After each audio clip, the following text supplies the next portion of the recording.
Assalamualaikum warahmatullahi wabarakatuh. Alhamdulillahirrabbilalamin. Wabihi nasta'in wa ala umuri dunya wa din.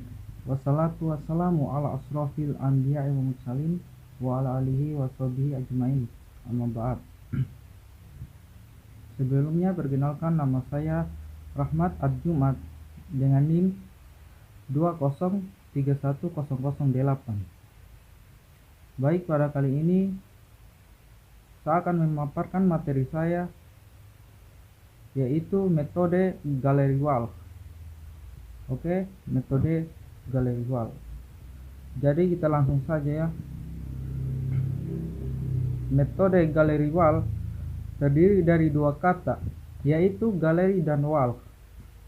Galeri artinya pameran, sedangkan walk artinya berjalan atau melangkah.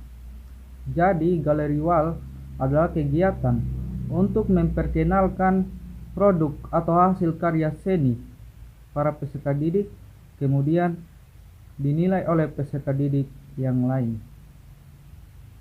Kemudian yaitu tujuan metode Gallery Walk. Tujuan metode Gallery Walk yang pertama yaitu mendorong peserta didik untuk belajar dari setiap kelompok kecil yang membahas suatu kasus atau permasalahan.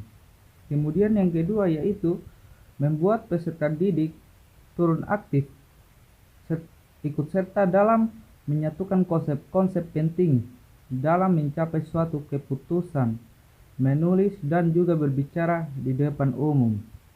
Kemudian yang ketiga yaitu membangun kerjasama. Kemudian yang keempat, meningkatkan kemampuan peserta didik untuk saling memberi apresiasi dan koreksi dalam belajar.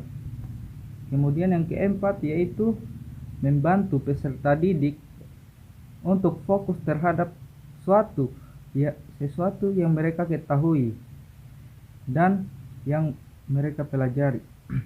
Kemudian yang keenam yaitu mengupayakan peserta didik untuk berpendapat jujur pada tulisan mereka. Kemudian kelebihan metode Gallery Walk. Yang pertama yaitu peserta didik terbiasa membangun budaya kerjasama dalam memecahkan masalah dalam belajar.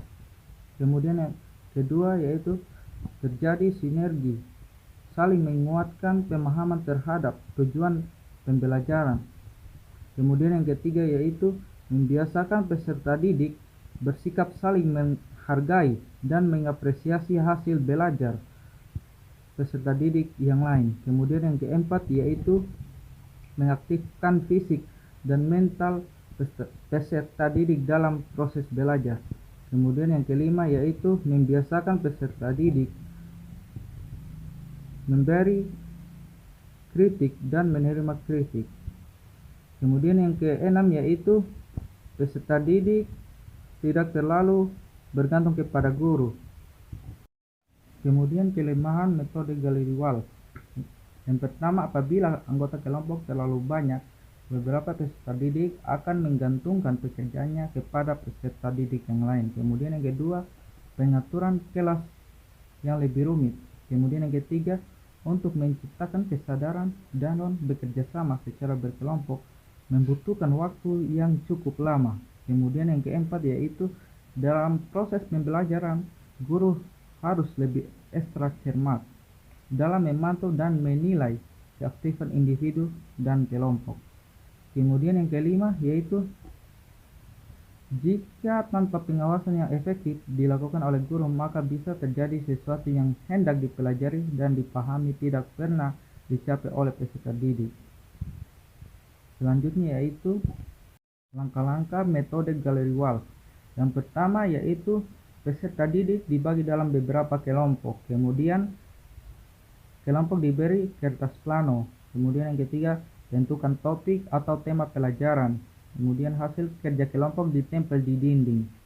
Kemudian yang kelima, masing-masing kelompok berputar mengamati hasil kerja kelompok lain.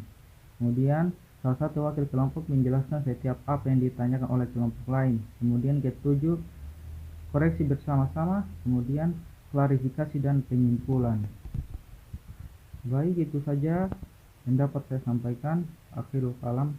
Wassalamualaikum warahmatullahi wabarakatuh.